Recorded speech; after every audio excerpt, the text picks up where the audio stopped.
Bonjour à tous. Donc, on continue notre travail sur le questionnaire. On est arrivé ici, donc on a expliqué les formes des questions, donc les questions ouvertes et les questions fermées. Maintenant, je vais vous expliquer les modalités de réponse. Les modalités de réponse, donc, on peut se contenter d'expliquer les quatre grands types de modalités de réponse, d'accord? Donc, notamment, dans un premier temps, les modalités binaires. Donc, on donne deux situations contradictoires. On demande aux gens de se positionner directement. Par exemple, quelle est l'opinion qui se rapproche le plus de la vôtre? Donc, on pourrait se sentir très confiant vis-à-vis des gens, on peut se sentir pas du tout confiant vis-à-vis des gens, ou plutôt confiant, plutôt méfiant. En tout cas, on n'a que deux positions, donc c'est une situation binaire. Donc de nos jours, on peut encore faire confiance à la plupart des gens. Non, aujourd'hui, on ne peut pas faire confiance aux gens, n'est-ce pas? Donc vous enfermez la personne interviewée dans deux modalités de réponse. Donc c'est en effet deux modalités binaires que vous vous exposez aux personnes interviewées. Alors, êtes-vous d'accord avec la guerre en Irak? Ben, c'est la même chose. Oui, non. Effectivement, vous êtes dans le même type de modalité de réponse. D'accord? Alors, on nuancer un peu les propos, les modalités de réponse. On va demander aux personnes interviewées de nuancer leurs propos et par conséquent, on augmente le nombre de modalités de réponse, n'est-ce pas? Donc, vous imaginez bien, une fois qu'on fait ça, qu'est-ce qu'on est en train de faire? On est en train de privilégier la validité interne, c'est-à-dire ben, au détriment de la validité externe, on augmente la validité interne, c'est-à-dire on veut des réponses nuancées en la matière. Et donc, ici, en l'occurrence, qu'est-ce qu'on fait? Ben, tout simplement, au lieu de proposer deux réponses, on leur propose cinq réponses, quatre réponses. Donc, question à degré d'accord, plutôt d'accord, pas du tout d'accord, plutôt d'accord, plutôt pas d'accord, pardon, plutôt d'accord et tout à fait d'accord. Ou encore mieux, n'est-ce pas? Ou encore mieux, c'est-à-dire on leur demande de situer en quelque sorte leur réponse sur une échelle de 1 à 10, sur une échelle de 0 à 10, d'accord? Alors, son nombre, bien évidemment, c'est pas innocent. Donc, si vous faites sur une échelle de 1 à 10, ça veut dire que vous n'avez pas de médiane, c'est la valeur du milieu, n'est-ce pas? En statistique, j'imagine que vous avez déjà vu ça. Si vous n'avez pas vu, tout simplement, c'est la valeur du milieu. Donc, quand vous avez une échelle de mesure de 1 à 10, effectivement, vous avez 10 valeurs au total. Par conséquent, vous avez 10 valeurs au total. Par conséquent, vous n'avez pas de médiane. Par contre, quand vous avez sur une échelle de 0 à 10, effectivement, vous avez euh, euh, vous avez une médiane, ce qui vous permet effectivement d'avoir une valeur du milieu pour dire ça signifie que les gens ne se positionnent pas. Alors, peu importe. Ici, la seule chose que j'ai envie que vous reteniez, tout simplement, c'est que par rapport à cette modalité de réponse, là, on privilégie encore un peu plus la validité interne, c'est-à-dire on expose aux gens 10 modalités de réponse de 0 à 10, de 1 à 10, et par conséquent, les gens ils peuvent nuancer leurs réponses. Population des modalités de réponse, donc il faut faire attention à l'homogénéité des échelles. Bien évidemment, ça vous paraît, disons, un peu évident, mais souvent, les enquêtes faites par les amateurs euh, contiennent cette erreur majeure qui consiste à ne pas respecter effectivement les homogénéités de réponse. Alors, deux types d'homogénéité, bien évidemment des homogénéités des échelles, mais aussi des homogénéités intervalles, par intervalle. Donc, par exemple, pas du tout d'accord, généralement pas d'accord, plutôt d'accord, tout à fait d'accord. Effectivement, ça pose problème. Pourquoi? Parce que ici, du point de vue sémantique, effectivement, pas du tout d'accord. Le mot généralement n'est pas approprié. Il faudrait remplacer le mot généralement par plutôt pas d'accord, n'est-ce pas? Puisque du point de vue sémantique, c'est une espèce c'est une autre échelle de mesure, tout simplement. D'accord? C'est pas homogène. Il va falloir choisir un certain type de vocabulaire plutôt homogène, n'est-ce pas? Donc, alors, du point de vue, je dirais, des intervalles, là aussi, c'est important. Il faudrait respecter l'homogénéité. Pas du tout d'accord, d'accord, tout à fait d'accord. Ici, le problème, c'est que les modalités de réponse qui proposent aux interviewés d'être d'accord sont proportionnellement plus importantes, effectivement, que les modalités de réponse qui proposent aux personnes interviewées d'être non pas d'accord. Donc ici, il va falloir, en quelque sorte, notamment, il faut ajouter, ici, il faut ajouter une autre option, pas d'accord, d'accord? Donc ça fait pas du tout d'accord, pas d'accord, d'accord, tout à fait d'accord. Dans ce cas-là, on a l'homogénéité symétrique. Donc, c'est-à-dire, on a deux réponses pas d'accord et deux réponses d'accord. Il ne faut pas qu'il y ait deux réponses d'accord et une réponse pas d'accord ou le contraire. D'accord? Donc, vous faites attention à deux éléments. Premièrement, du point de vue sémantique, vous choisissez un vocabulaire qui est homogène, d'accord? Deuxièmement, du point de vue du nombre, vous faites attention à ce qu'il y ait autant de modalités de réponse pour d'accord et pas d'accord. Par rapport aux modalités de réponse, euh, exprime une ignorance, une position sans opinion et une position de ne pas vouloir répondre à la question posée. Donc, j'attire votre attention, c'est que j'attire votre attention à ce que ces trois modalités sont des modalités différentes, n'est-ce pas? On peut ne pas savoir quelque chose, on pourrait ne pas avoir d'opinion, on se dit, ben, j'ai vraiment pas d'opinion là-dessus, ça m'importe effectivement, et on pourrait avoir une opinion, mais refuser à répondre à une telle question parce que X et Y raison. Il y a une X et Y raison.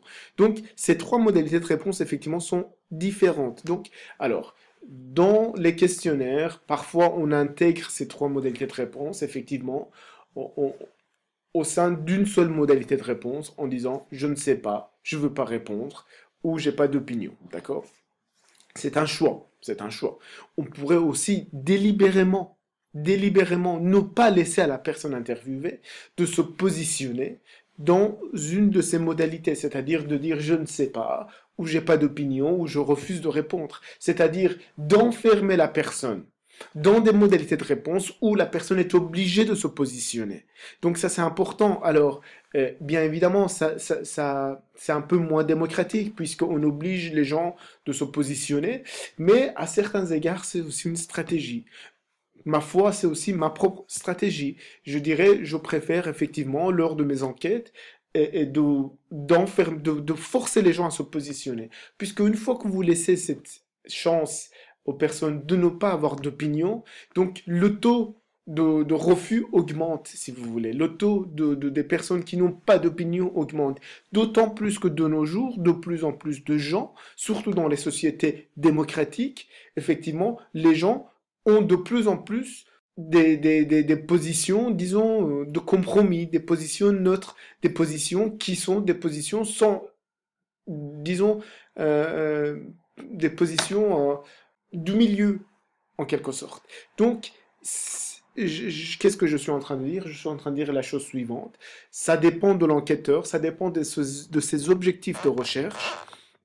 En fonction de vos objectifs de recherche, vous pouvez délibérément supprimer cette modalité de réponse qui permet aux gens de ne pas se positionner. Vous pouvez aussi développer cette modalité en trois modalités, à savoir je ne sais pas, j'ai pas d'opinion et je refuse de répondre, puisque ça vous importe de savoir quelle est réellement la position des gens. Est-ce que les gens ne savent pas? Est-ce que les gens n'ont pas d'opinion ou est-ce qu'ils refusent de répondre? Donc ça dépend de vos besoins d'enquête, ça dépend de vos objectifs de recherche. D'accord? Voilà.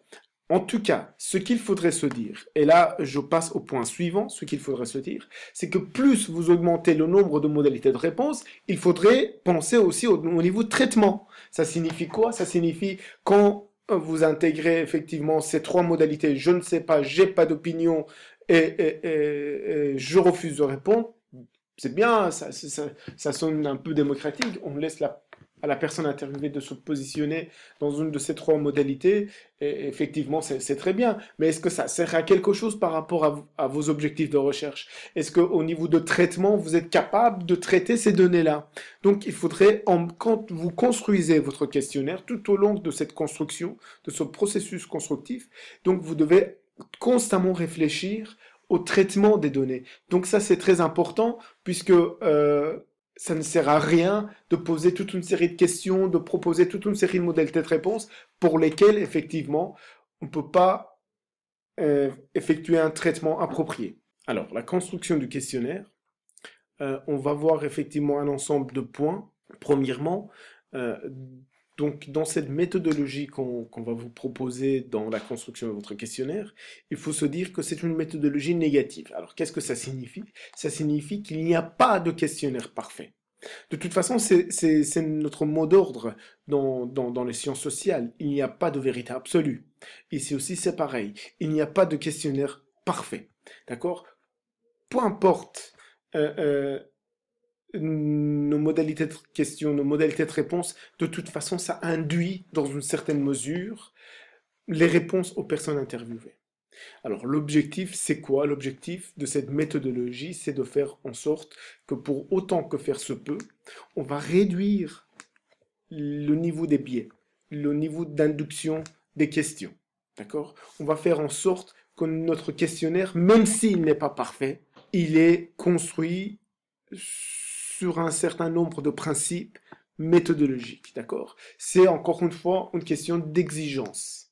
D'accord? On peut effectivement passer beaucoup de temps, je dirais, on peut passer un mois sur un questionnaire, le travailler, le retravailler, le travailler. Donc ce n'est qu'une question d'exigence et on pourrait se dire, ben, questionnaire c'est facile, je vais le faire en une heure. Eh bien évidemment, votre questionnaire, il peut être fait, si vous avez une vingtaine de questions, en une heure c'est fait. Maintenant, le fait est de se dire, mais une fois que je construis mon questionnaire, est-ce que je vais le revoir? Je vais le revoir, ensuite je vais le revoir, ensuite je vais le revoir, ensuite je vais le revoir, je vais le revoir 10 fois, 20 fois, 30 fois.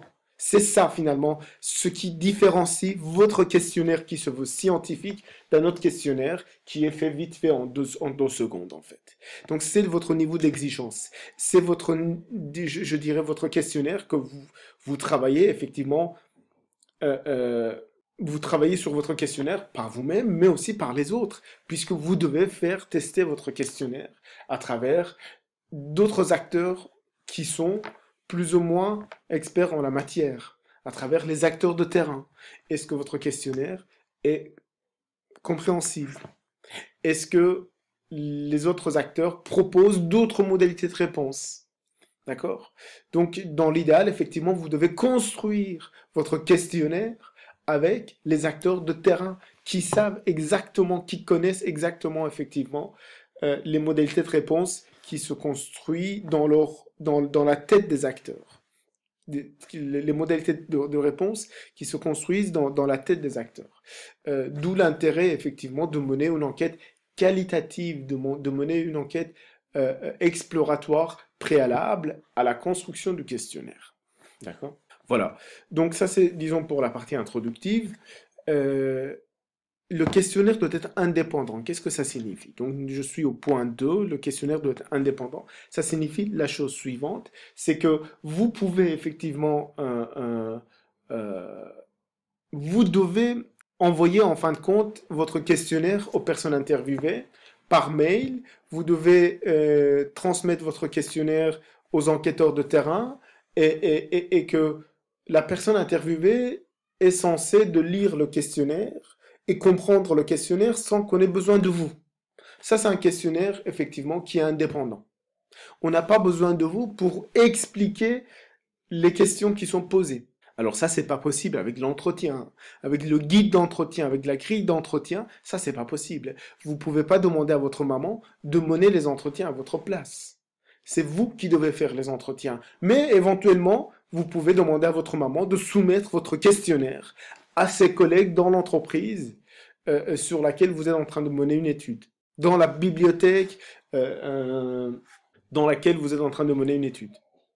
D'accord? Donc votre questionnaire, effectivement, doit être indépendant. Alors, les questions difficiles à la fin, ça c'est, disons, un mot d'ordre dans la grille d'entretien aussi, c'est pareil. Qu'est-ce que je suis en train de dire? Je suis en train de dire la chose suivante, tout simplement. Les questions intrusives, les questions délicates, les questions tabous, les questions qui risquent de bloquer la personne, effectivement, il faudrait les poser au moment les plus fertiles, si vous voulez, au moment où la personne est un peu ouverte. Alors là, on dit ça surtout pendant l'entretien, d'accord? Ça, c'est vraiment des stratégies d'entretien. Mais dans un questionnaire, on dit tout simplement de façon très classique, voilà, on pose les questions les plus bloquantes à la fin. D'accord? Puisque si on les pose au début de votre questionnaire, vous imaginez bien, la personne risque de dire, laisse tomber, je ne réponds pas à ce questionnaire. D'autant plus que vous n'êtes pas là, et la personne pourrait parfaitement se désister en disant, je ne réponds pas à ce questionnaire. Vous voyez, toute votre stratégie tout au long de la construction de ce questionnaire, ça consiste à faire en sorte que la personne puisse répondre jusqu'au bout à vos questions. Puisque vous n'êtes pas là et vous ne pouvez rien faire. Alors, on verra plus tard, hein, d'accord, on verra, on pourrait administrer les questions soit par soi-même, c'est-à-dire on peut effectivement être présent et remplir le questionnaire soi-même, mais dans beaucoup de cas, effectivement, c'est pas le cas. Attention aux questions ouvertes après les questions fermées. Alors ça, c'est un point, sur le point numéro 4, effectivement, ça c'est un point sur lequel je reviendrai, dans l'effet d'induction, l'effet de halo. Donc ça, c'est un point très classique, je reviendrai là-dessus. Maintenir la cohérence. Alors qu'est-ce qu'on entend par là? Ben, à un moment donné, on pose des questions économiques, ensuite on pose des questions culturelles, ensuite on pose des questions par catégorie, plus ou moins. On essaye effectivement qu'il y ait un minimum de cohérence, que la personne puisse se retrouver plus ou moins dans l'ensemble. Alors ce niveau de cohérence, cette catégorisation des questions par thème, c'est bien évidemment relatif à vos stratégies et vos besoins d'enquête, hein, d'accord? Donc, bien évidemment, c'est vous qui construisez votre questionnaire. Il n'y a pas de questionnaire parfait, effectivement. En fonction de vos besoins, vous pouvez échapper, on va dire, à cette règle, hein, d'accord? Si vous devez poser une question qui touche la thématique économique, tout à la fin, puisque c'est une question intrusive, pourquoi pas? Je veux dire, si vous devez poser la question, quel est votre revenu? D'accord, c'est une question intrusive, hein. Les gens n'ont pas envie de répondre euh, à ça, effectivement. Ils n'ont pas envie de révéler leur niveau de revenu.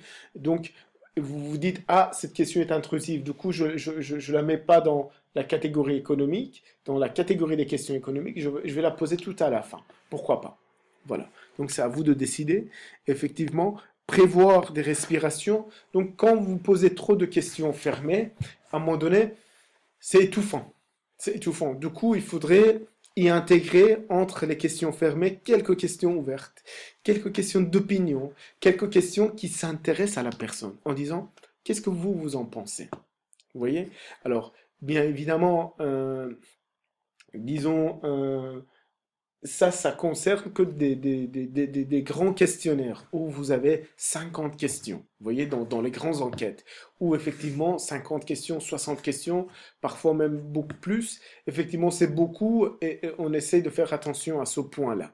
Quand vous avez une dizaine de questions, quand vous avez une vingtaine de questions, la question ne se pose pas. En tout cas, la question se pose moins. D'accord? Et c'est quoi la règle de façon générale? On intègre les questions ouvertes, les questions d'opinion dans les questions, entre les questions fermées, les questions oui, non, par oui, non, oui, non, oui, non, sont des questions étouffantes, effectivement. À un moment donné, on laisse à la personne de s'exprimer. D'accord? Alors, parfois, on pourrait se permettre de dire, voilà, je vais poser une question d'opinion, je vais m'intéresser à l'opinion de la personne, je vais lui poser une question ouverte au sein de mes 40 questions fermées, je vais poser une question ouverte, ou je vais poser cette question ouverte au milieu, juste pour dire que je m'intéresse un peu plus à la personnalité de la personne, à ses opinions de façon plus nuancée, mais en réalité, ça ne répond pas à mes objectifs d'enquête. Mon enquête est une enquête qualitative, quantitative, et du coup, intégrer une question ouverte, en réalité, je vais pas la traiter. Je ne vais pas traiter les données, mais je vais quand même le faire comme une espèce de stratégie qui laisse à la personne de respirer, qui laisse à la personne, qui motive la personne en quelque sorte. C'est-à-dire, ah ben oui, on s'intéresse quand même à mes opinions, exactement à ce que je pense. Donc, comme vous voyez ici, j'ai ajouté un numéro 7 et j'ai ajouté trois petits points. On pourrait dire beaucoup de choses en la matière, mais on s'arrête là. Et on continue effectivement notre chemin. Alors, formulation des questions. Premièrement, il faudrait faire attention à ne pas proposer des questions avec une structure complexe. Une structure complexe, c'est-à-dire une structure grammaticale qui rend difficile la compréhension. Donc, il faudrait que vos questions soient fluides en quelque sorte. Deuxièmement, c'est des éléments du bon sens, hein. Donc, votre langage ne devrait pas être, disons, un langage très scientifique. Il faudrait que votre langage soit au même niveau que les personnes interviewées. D'accord? Il ne faut pas utiliser un langage du sociologue, par exemple. Il ne faut pas utiliser les concepts du sociologue dans votre questionnaire. Donc, il faudrait poser les questions de façon limpide et fluide, encore une fois. D'accord? Les concepts du sociologue sont à éviter, bien évidemment. Vous gardez vos concepts pour vous-même. Des questions du genre fonction, structure, habitus, ce genre de vocabulaire, effectivement, ce sont les outils conceptuels du scientifique et pas les personnes interviewées. Alors, il faut faire attention au contexte et à la culture de la personne. Par exemple, si vous voulez mener une enquête auprès de la communauté musulmane, n'est-ce pas? Donc, et de poser la question, est-ce que vous êtes d'accord ou pas d'accord avec djihad, ça n'a pas beaucoup de sens, puisque le mot djihad a des sens différents dans la tête des différentes catégories de musulmans, n'est-ce pas? Par conséquent, il va falloir faire attention à cela. Il faut faire attention au contexte culturel. Rappelez l'exemple que je vous avais donné auparavant, notamment l'exemple de port des armes. D'accord? Porter des armes aux États-Unis, ça signifie culturellement autre chose qu'en Europe. D'accord? Donc il faut faire attention à ce genre d'éléments. Les questions multiples sont aussi à éviter. Là, ces deux éléments sont parfaitement liés parce que les questions multiples sont aussi des questions complexes.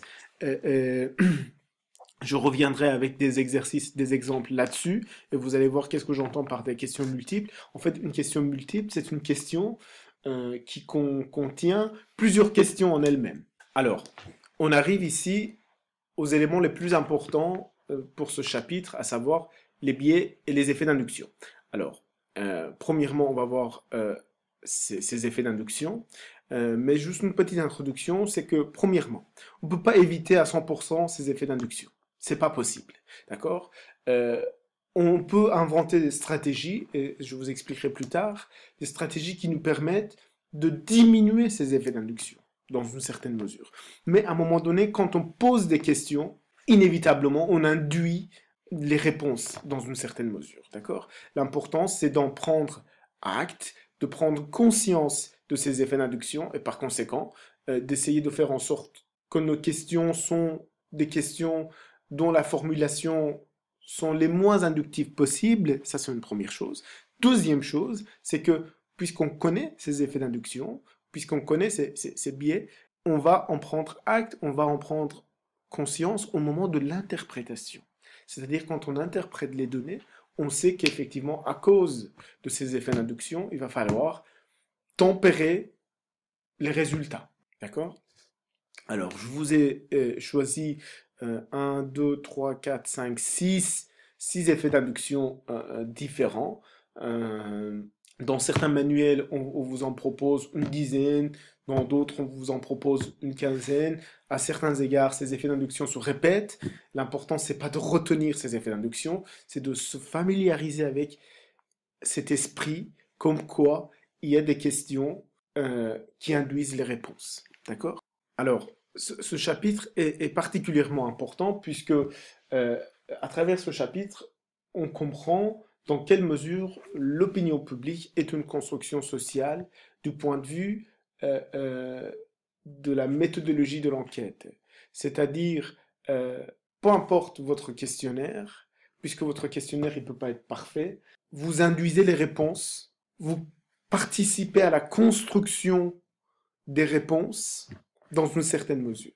Et la méthodologie qu'on est en train de vous apprendre ici, c'est d'essayer de se dire dans quelle mesure vous pouvez prendre des précautions qui vous permettent de ne pas déformer l'opinion publique, n'est-ce pas?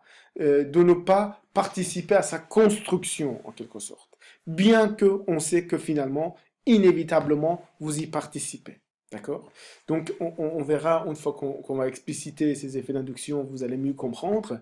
Mais à ce niveau-ci, vous devez tout simplement retenir que euh, il n'y a pas de questionnaire parfait. Ça signifie quoi? Ça signifie en réalité que peu importe les précautions que vous allez prendre, vous induisez dans une certaine mesure les réponses aux personnes interviewées et vous participez à la construction de l'opinion publique, ne fût-ce que sur le plan méthodologique de la construction du questionnaire. Alors, le biais de positivité. Le biais de positivité, qu'est-ce que c'est? C'est très simple, c'est que les modalités de réponse positive remportent davantage sur les modalités négatives. C'est comme ça chez la plupart des êtres humains. Alors, quand je dis chez la plupart des gens, c'est une question effectivement très relative, n'est-ce pas? Il y a des personnes chez qui ça marche pas comme ça. Mais la plupart des gens, effectivement, fonctionnent comme ça. C'est-à-dire, ils ont avantage à répondre par oui que par non. Et par conséquent, dans les enquêtes, effectivement, on voit toujours cela. Par exemple, si on pose la question, est-ce que vous êtes favorable à la guerre en Irak, en Syrie? Effectivement, le oui remporte toujours. Même si on pose effectivement la même question autrement, même si on pose la même question autrement, c'est-à-dire, êtes-vous opposé à la guerre en Syrie? Puisque, on est bien d'accord, c'est la même question, hein, n'est-ce pas? C'est la même question. Le oui remporte davantage. C'est-à-dire, ben, on voit que finalement, les gens, ils ne savent pas s'ils sont d'accord ou pas d'accord. C'est que tout simplement, le oui remporte plus. Vous voyez? Donc, ici, on a par exemple 55% des gens qui répondent par oui. Ça veut dire qu'ils sont d'accord avec la guerre en Irak. Et ici, on a 75% des gens qui répondent par oui. Ça veut dire qu'ils ne sont pas d'accord avec la guerre en Irak. Du coup, l'important, c'est pas d'être d'accord ou pas d'accord avec la guerre en Irak. L'importance, c'est de répondre par oui, si vous voulez. D'accord? Si on devrait caricaturer les choses, on devrait dire ça comme ça. Euh, bon, hein, il y a des stratégies, effectivement, vous pouvez vous inventer des stratégies pour réduire, disons, ce biais de positivité. Qu'est-ce que ça pourrait être vos stratégies? Par exemple, vous proposez d'abord la modalité non, d'accord? Non, oui. D'habitude, on pose la question oui, non, donc on propose des modalités de réponse oui, non, ben, vous pouvez inverser, d'accord? Vous dire non, oui. Ça, c'est une stratégie, voilà, donnée. On pourrait effectivement, si la question est très importante pour nous, on peut la poser deux fois. C'est-à-dire de poser au début de l'enquête, êtes-vous d'accord avec la guerre en Irak? Oui, non. Et de reposer la même question à la fin de l'enquête, êtes-vous opposé à la guerre en Irak? Toujours oui, non, effectivement. Et additionner les données, de dire 55 plus 75 divisé par 2. Bon, voilà. Ça aussi, c'est une autre stratégie. D'accord?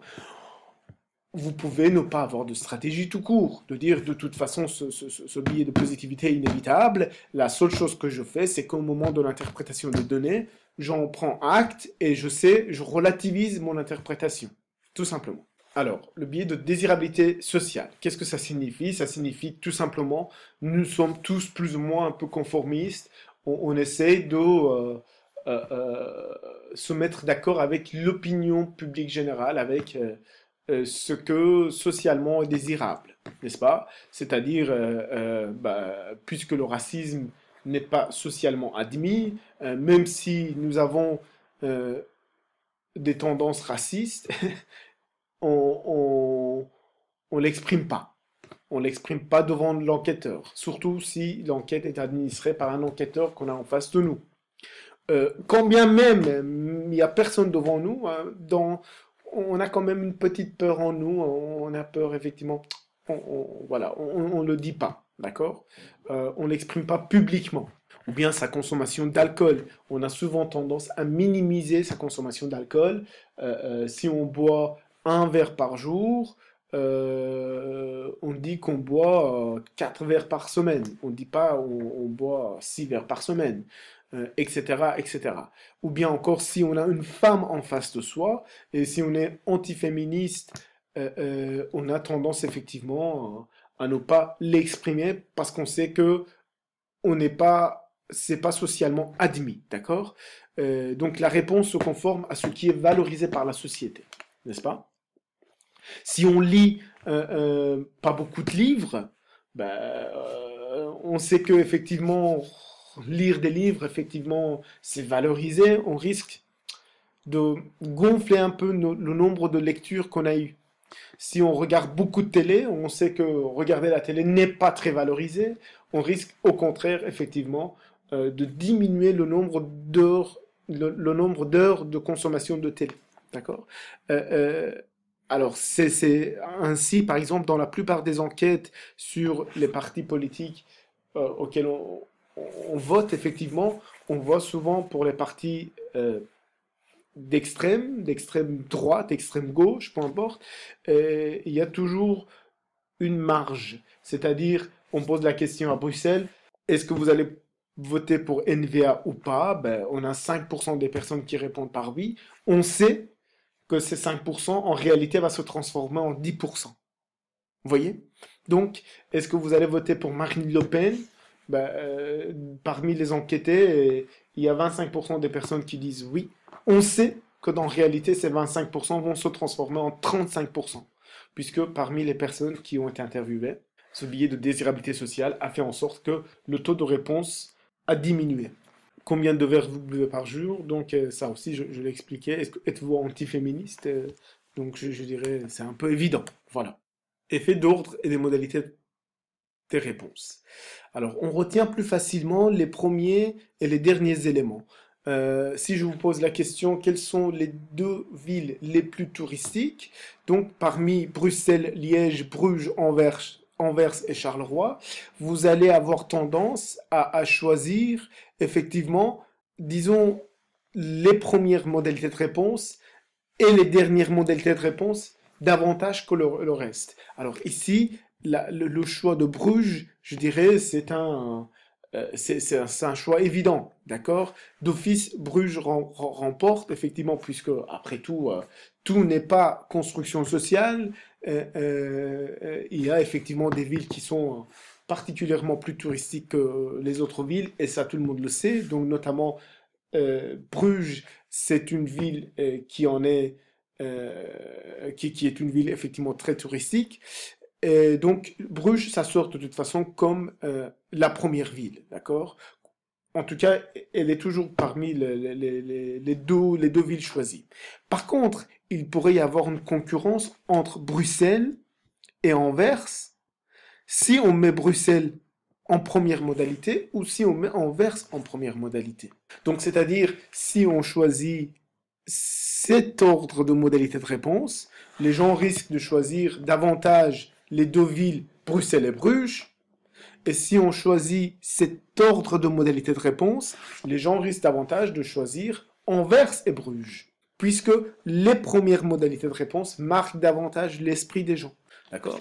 Et si je dis quelles sont les trois villes les plus touristiques selon vous, si je mets Charleroi ici en premier, par exemple, ben, Charleroi, dans ce cas-là, ça peut être en concurrence avec, avec Liège, n'est-ce pas? Ça peut être en concurrence avec Liège, puisque effectivement, Charleroi, on l'a mis en premier lieu. D'accord? Dans ce cas-là, les gens vont choisir Charleroi, Bruxelles, Bruges, par exemple. D'accord?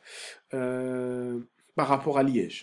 Voilà. Donc, cet ordre des modalités de réponse est important, c'est pas innocent. À un moment donné, on ne peut pas ne pas avoir d'ordre, ça c'est pas possible. Du coup, cet effet est inévitable. Comme le biais de positivité, comme le biais de désirabilité sociale, ce sont des effets d'induction inévitables. La seule chose, c'est que on prend conscience de ces effets d'induction au moment de l'interprétation. Effet de halo. Alors, certaines questions peuvent changer la perception des autres. Qu'est-ce que ça signifie cela? Si je vous pose la question, pensez-vous qu'il est acceptable de ne pas déclarer certains revenus au fisc? Dans un premier temps, vous pouvez penser à votre situation propre en tant qu'indépendant, en tant qu'une personne effectivement qui déclare pas toujours tous ses revenus au fisc. Alors, toujours pas comme ça, bien évidemment, mais un certain nombre d'entre eux, effectivement, voilà, ils sont tentés, vu le niveau d'imposition, voilà, ils font comme ceci. Ne tournent pas autour du pot. La plupart d'entre eux, ils font ça, sinon la pression fiscale est tellement forte qu'ils ne peuvent pas survivre, en gros. Voilà. En- Qu'est-ce que... euh, Pensez-vous qu'il est acceptable de ne pas déclarer certains revenus au fisc? Effectivement, vous pouvez avoir un taux de réponse relativement modéré, en disant oui, ça va, c'est pas si grave que ça, puisqu'on pense à notre propre situation. Alors on pourrait poser la même question, mais en indiquant en visant une catégorie sociale particulière, à savoir les hommes politiques, en disant trouvez-vous acceptable que certains hommes politiques ne déclarent pas tous leurs revenus, vous pouvez avoir un taux de réponse plus important qui condamne cette pratique. Du coup, si vous posez cette question-là avant cette question, la première question, donc si ça c'est la première question, ça c'est la deuxième question, si vous posez cette deuxième question avant la première question, par conséquent, vous enfermez les gens dans une position donnée. Puisqu'ils ont condamné cette pratique des hommes vis-à-vis des hommes politiques, par conséquent, ils vont être un peu logiques vis-à-vis d'eux-mêmes, n'est-ce pas? Et quand vous posez la question, trouvez-vous acceptable que certains, trouvez-vous acceptable de ne pas déclarer tous ces revenus au fisc, ben, ils vont devoir être aussi sévères vis-à-vis d'eux-mêmes que vis-à-vis des hommes politiques. Voyez? Donc, un certain nombre de questions enferment les gens dans un paradigme idéologique, si vous voulez. Dans une orientation idéologique, si vous voulez. Puisqu'on s'est positionné vis-à-vis de la question de déclaration de revenus de façon très ferme pour les hommes politiques, on va devoir faire de même avec soi-même. Donc c'est ce qu'on appelle entre autres effet de halo. Effet de halo, c'est quoi? C'est tout simplement certaines questions peuvent changer la perception des autres. C'est effet de halo, c'est tout simplement, on voit ça aussi en psychologie, dans les sciences sociales. C'est tout simplement une question donnée a un impact sur d'autres questions. Une perception a un impact sur d'autres perceptions. Alors, effet des alternatives de réponse. Combien de temps par jour regardez-vous la télévision? En gros, euh, vous avez deux catégories de modalités de réponse. Premièrement, si vous posez ces modalités de réponse, à savoir moins d'une heure, entre 1 heure et 2 heures, entre 2 heures et 3 heures, entre 3 heures et 4 heures, plus de 4 heures, donc ça c'est la première, disons, c'est le premier choix. Le deuxième choix, c'est quoi? On commence à partir de 2 heures. On commence à partir de 2 heures. Moins de 2 heures, entre 2 heures et 3 heures, etc. Et plus de 5 heures. Comme vous voyez, ces effets d'alternative de réponse font en sorte que, ici, la moyenne du temps de télé regardé serait d'office plus élevée. Et étant donné que les gens ont davantage tendance à choisir l'option du milieu, l'option de la moyenne, si vous voulez, inconsciemment, d'office ici, on risque d'avoir une moyenne plus élevée. D'accord? Alors cet effet est inévitable.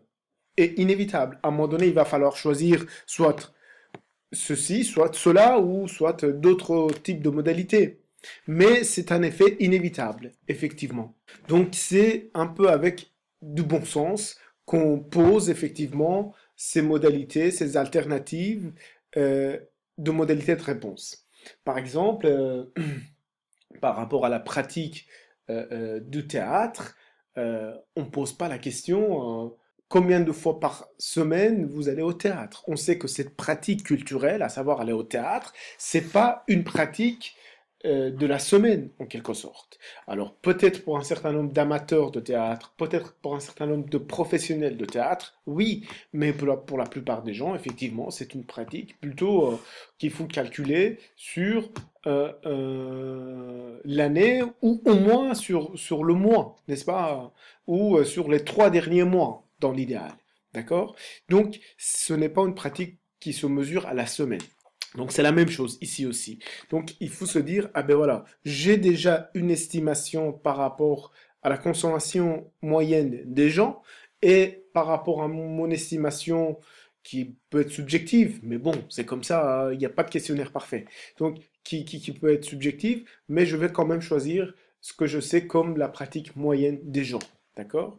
Du coup, si je pense qu'effectivement la pratique moyenne des gens est plutôt entre 2 et 3 heures, par conséquent, je choisis cette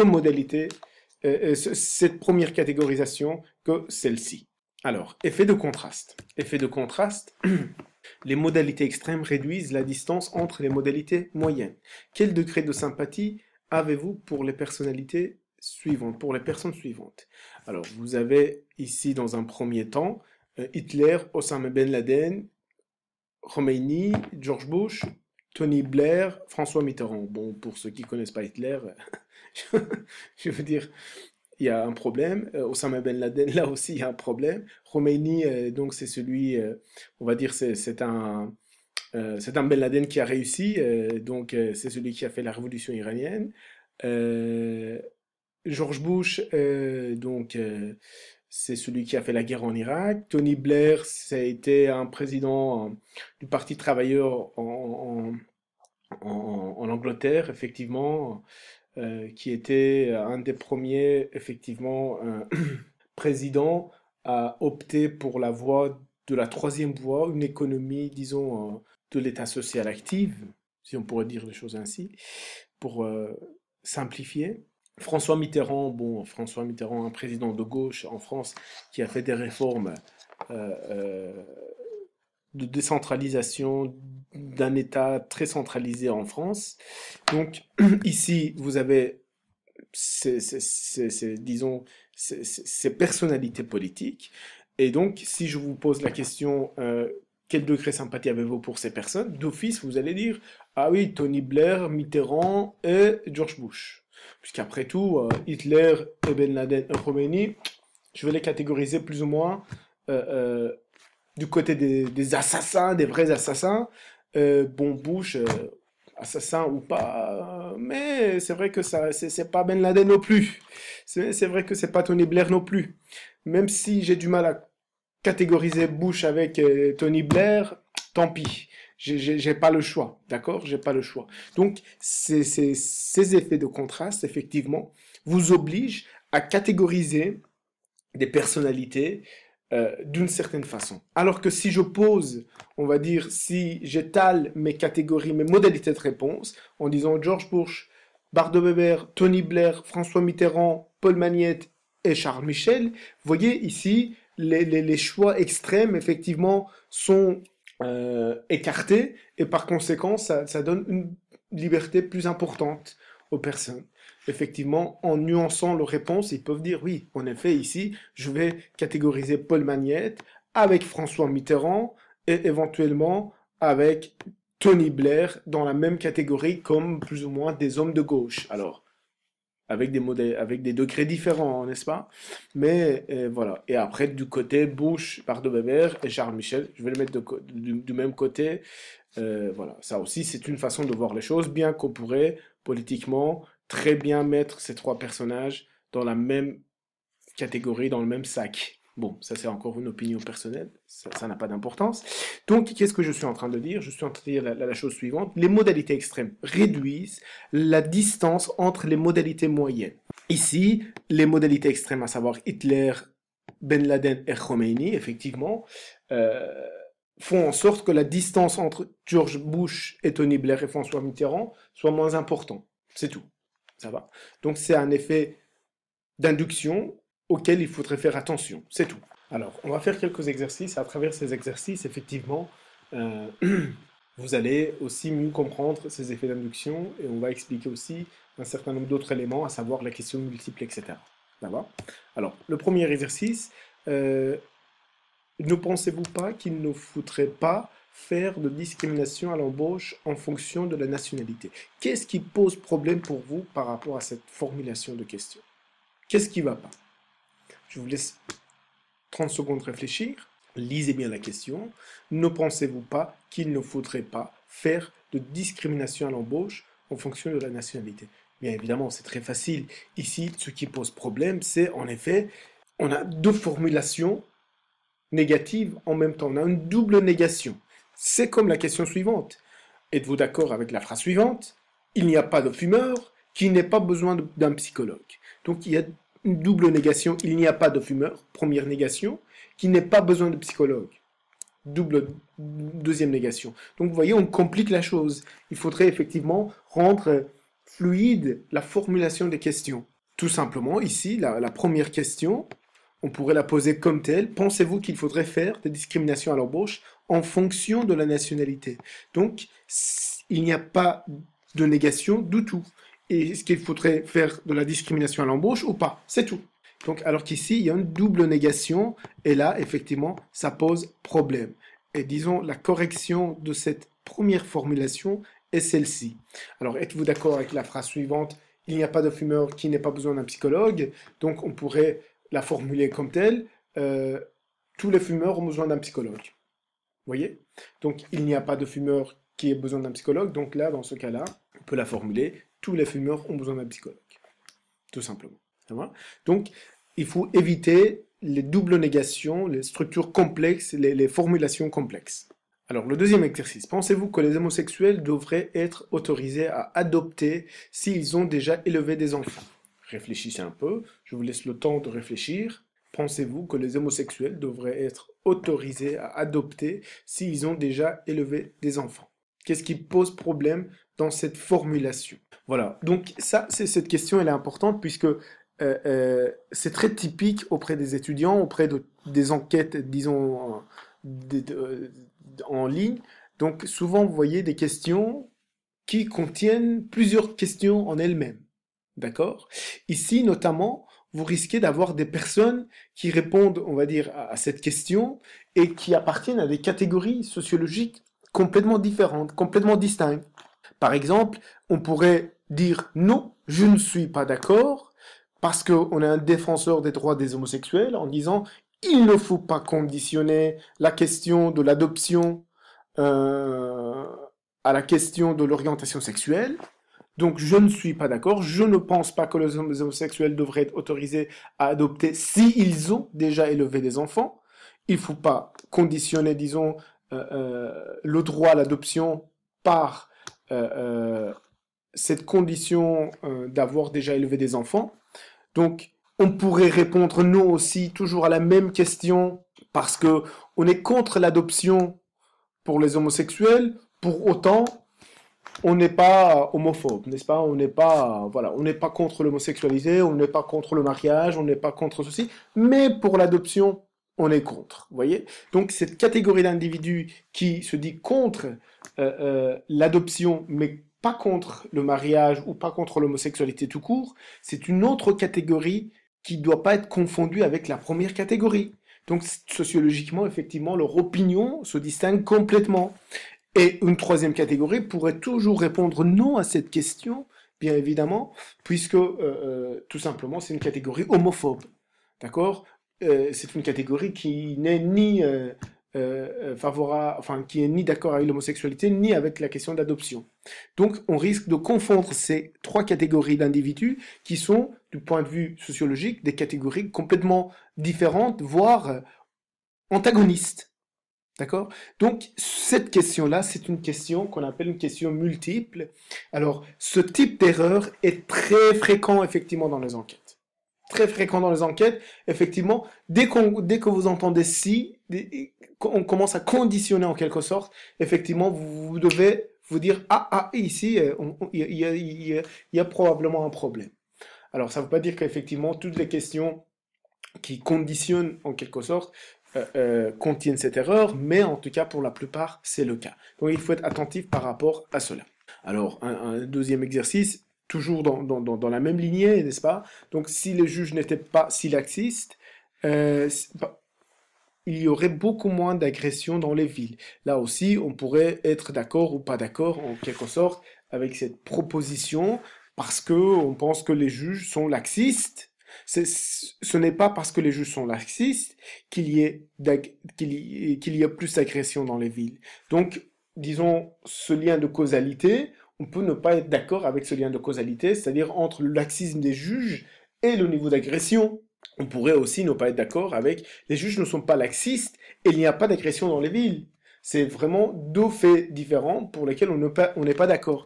Donc, comme vous voyez, effectivement, des propositions comme telles risquent de contenir des éléments différents et voire contradictoires. Il faudrait décortiquer parfois une question en plusieurs questions afin de s'assurer de connaître réellement l'opinion publique. Alors, êtes-vous favorable à la guerre en Irak? Bon, ça c'est très classique, hein, c'est ce qu'on a expliqué auparavant. Ben, c'est quoi le problème? Dites-le moi. Bah, il y a effectivement le biais de positivité. On risque de répondre par oui, effectivement, parce que, voilà, le oui remporte avantage sur nous. Donc ça, c'est facile. Vos parents font-ils du sport? Qu'est-ce qui pose problème par rapport à cette question? Je vous laisse 15 secondes de réflexion. Vos parents font-ils du sport? Donc ici, dans la catégorie des parents, effectivement, on risque enfin, les parents, c'est maman et papa. Donc moi, si ma mère fait du sport et mon père ne fait pas du sport, dans ce cas-là, je ne sais pas si je devrais dire oui ou non, n'est-ce pas? Donc je pourrais dire non, parce que les deux, ils font pas du sport, je pourrais dire oui, et voilà. Donc je risque effectivement d'avoir des catégories d'individus qui répondent oui et non, alors qu'effectivement, si on posait la question de façon plus précise, à savoir, est-ce qu'un de vos parents fait du sport? Est-ce qu'au moins un de vos parents fait du sport? Effectivement, dans ce cas-là, les réponses étaient beaucoup plus homogènes et additionnables. Alors, si beaucoup d'enfants disparus ne sont pas retrouvés, c'est parce que la police ne fait pas bien son travail. Là aussi, c'est une question multiple. Ça veut dire, premièrement, il y a beaucoup d'enfants disparus. Deuxièmement, la police ne fait pas bien son travail. Et troisièmement, on fait le lien de causalité entre ces deux faits. D'accord? Donc, c'est aussi une question multiple. Donc, effectivement, à éviter. Voilà, c'est ce que je viens d'expliquer, entre autres. Alors, avez-vous été au théâtre la semaine dernière? C'est ce que je disais tantôt.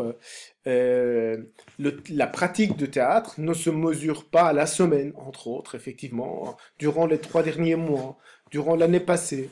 À cette question, parmi les hommes politiques suivants, quels sont ce que vous souhaiteriez voir jouer un rôle plus important à l'avenir? Donc ça, c'est un exemple typique pour vous dire quoi? Pour vous dire, peu importe la façon dont on pose la question, on induit d'une certaine manière la réponse auprès des personnes interviewées. C'est-à-dire, en posant la question comme telle, on est en quelque sorte en train d'infliger, disons, euh, euh, une manière de faire de la politique qui n'est pas innocente, qui n'est pas anodin. D'accord? Donc, le fait de présenter les personnalités politiques euh, aux gens et en leur demandant quelle est la personnalité politique préférée, qu'est-ce que vous aimeriez bien voir jouer un rôle plus important à l'avenir, effectivement, ça c'est une façon, disons, d'induire l'opinion publique en disant, ben oui, l'opinion publique pense que la politique est une affaire de personnes. Ce sont des personnes, des hommes, des présidents qui vont venir nous sauver en quelque sorte. Ce n'est pas des collectivités politiques qui vont devoir gérer l'affaire politique. Vous voyez? Donc c'est pas innocent, effectivement, le fait de poser un certain nombre de types de questions. Avez-vous, avez-vous cessé de battre votre femme? Bien évidemment, donc fait le biais de désirabilité sociale, donc socialement, enfin je veux dire, ça va de soi. Enfin, vous sentez-vous d'abord belge, d'abord wallon, d'abord européen, d'abord marocain, là aussi, en posant la question comme telle, en quelque sorte, on est en train de dire, on impose aux gens de choisir entre leur identité, alors qu'ils peuvent avoir des identités multiples. Voilà. Donc, on arrive ici, enfin, euh, de ce chapitre de construction de questionnaire. Donc, qu'est-ce qu'il faut retenir par rapport à ce chapitre? C'est que il n'y a pas de questionnaire parfait. Néanmoins, on ne fait pas n'importe quoi. On ne fait pas n'importe comment. Donc, on respecte un certain nombre de principes. On essaye de réduire, pour autant que faire se peut, les effets d'induction. Et ces effets d'induction, ben, il faudrait tout simplement construire des questions, réfléchir sur ces questions et éventuellement deviner les effets d'induction qu'elles peuvent avoir. D'accord? Euh, quand vous construisez un questionnaire, effectivement, il ne faut pas hésiter de consulter les uns et les autres pour le tester. Je dirais, ça c'est le critère le plus important dans votre démarche scientifique. En quelque sorte, euh, euh, ce qui rend votre démarche scientifique, c'est votre modestie, à ce que c'est votre capacité à vous dire, ah, ce sont les autres qui connaissent mieux les catégories que moi. Vous voyez? Donc, bien évidemment, votre spécialité, ça serait justement dans la construction, dans l'homogénéisation, dans tous ces éléments qu'on vient d'aborder, effectivement, mais c'est principalement les acteurs de terrain qui connaissent mieux en quelque sorte les vraies catégories. Si le questionnaire n'est pas compréhensible, si les catégories construites n'est pas compréhensible par les acteurs de terrain, votre questionnaire, il ne vaut rien, mesdames et messieurs. Vous voyez? Donc, il va falloir vraiment, quand vous construisez votre questionnaire, que vous testiez votre questionnaire par au moins 5, 6 acteurs avant de se dire, mon questionnaire, il est prêt. Donc, quand je dis par 5, 6 acteurs, ça peut être votre professeur, ça peut être les acteurs de terrain, ça peut être votre maman, ça peut être différents types d'acteurs, éventuellement qui ont une spécialité de préférence ou pas, euh, pour dire, premièrement, mon questionnaire est compréhensible, deuxièmement, si mes catégories sont bien construites, troisièmement, euh, s'il y a des effets d'induction, bien évidemment, les effets d'induction, encore une fois, ça c'est votre spécialité. Et de toute façon, on ne peut pas les éviter à 100%. C'est au moment de l'interprétation des données qu'on va devoir en prendre acte et effectivement interpréter les données en fonction d'eux. Sur ce, je vous remercie et on entamera le chapitre suivant.